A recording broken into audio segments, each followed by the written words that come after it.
Hello everyone, কেমন আছো তোমরা সবাই? এই যে দেখো, ইফতার প্রিপারেশনের আবারও একটা ব্লগ নিয়ে তোমাদের সাথে চলে আসলাম।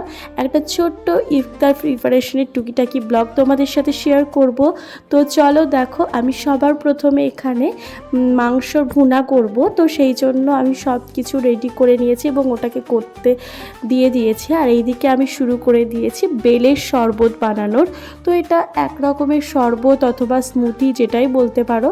আমি আমার মতো করে এটা তৈরি করছি।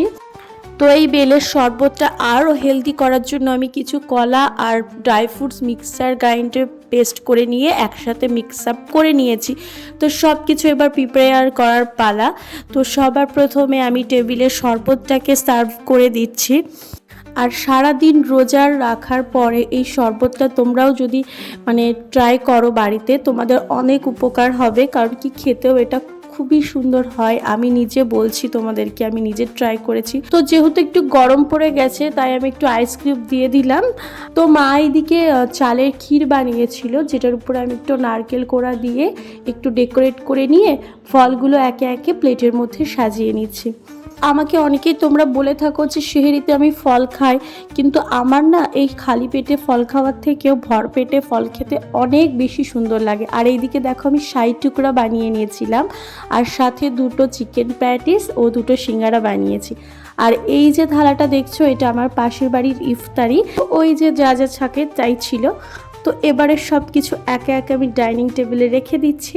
এই যে শরবত আর এই ফলের মধ্যে বিভিন্ন রকমের ফল ছিল, মিষ্টি ছিল। এদিকে মা ক্ষীর বানিয়েছিল, আমি ফলের থালাটা সাজিয়ে নিয়েছি। সাথে আমি আবার একটু জিলাপি করেছিলাম। আর আমি খুব ছোটোবেলা থেকে এই সিঙ্গারা আর জিলাপি বাড়িতে করতে পারি। তো এটা করতে আমার খুব একটা বেশি টাইম লাগে না। উপরে আমি একটু রাবড়ি দিয়ে দিয়েছিলাম। তো এই ফলের মধ্যে আবার ছিল আঙুর, ছিল বেশ কয়েক রকমের, স্ট্রবেরি, আপেল। তো মোটামুটি যা যা তোমাদেরও থাকে তাই তাই আমাদেরও রয়েছে। আর এই চিকেন প্যাটিসটা আমি পুরোপুরি অয়েল ফ্রি করেছি, আমি মাইক্রোওয়েভে করেছি। তোমরা চাইলে এটা তেলে ভেজেও করতে পারো, বাট আমি হেলদি করার জন্য এটা মাইক্রোওয়েভ করেছি। আর জিলাপিগুলো খাওয়ার আগে যদি আরেকটু মাইক্রোওয়েভ করে নেওয়া যায় তাহলে আরও বেশি ভালো লাগে আমার কাছে। তো এই যে দেখো, চিকেন ভুনা রেডি, আর খুবই সুন্দর ছিল খেতে এটা। আর সিঙ্গারের সাথে সস না হলে তো একদমই জমবে না, তো সেই জন্য এটাও দিয়ে দিয়েছি আর কি। সাথে আমরা এই চিকেন ভুনার সাথে কয়েকটা রুটি খাওয়ার জন্য নিয়ে নিয়েছি।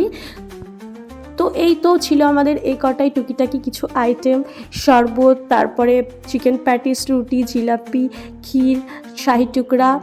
আর ওই যে পাশের বাড়ি থেকে কিছু ফল দিয়ে গেছিলো ওরা। সাথে ওদের যে তরকারিটা ছিল, মিষ্টি ছিল একটা, বিভিন্ন রকমের ফল ছিল, খেজুর ছিল, লুচি ছিল, সব মিলিয়ে আজকের আয়োজন এই রকমই ছিল আমাদের। তো সব শেষে ইফতারের করার পরে আমি প্রচুর টায়ার্ড হয়ে যাই, তোমাদেরকে আগেও বলেছি। আর এইখানে আমি শরবত, তারপরে সব কিছু মোটামুটি এক জায়গায় ঠিকঠাক করে নিচ্ছিলাম। আর শরবতটাকে একটু ঘুলিয়ে নিলাম যাতে করে সব জায়গায় সমান থাকে। আর ইফতারের পরে আমি খাওয়া দাওয়া কমপ্লিট করছিলাম, কারণ ইফতারে একটা খেজুর পানি খেয়ে নামাজে চলে যাই আমি প্রতিদিনই। তো আজকের মতো এটুকুই। তোমাদের সবাইকে রমজান মাসের অনেক শুভেচ্ছা এবং তোমাদের জন্য অনেক দোয়া রইল। আমাদের জন্য দোয়া করো। ভিডিও ভালো লাগলে সাথে থেকো।